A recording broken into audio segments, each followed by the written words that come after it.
You ask Tiger to calculate. This deals with linear inequalities with one unknown. The final result is y smaller than 7.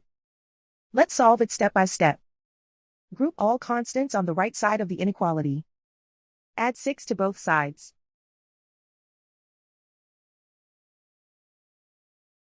Simplify the arithmetic.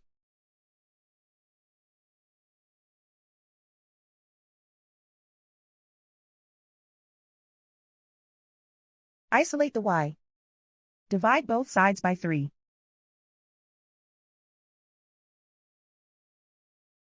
Simplify the fraction.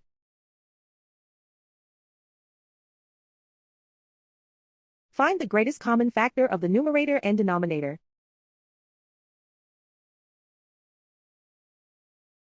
Factor out and cancel the greatest common factor.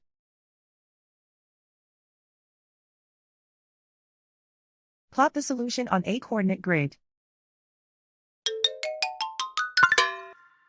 And so the final result is y smaller than 7.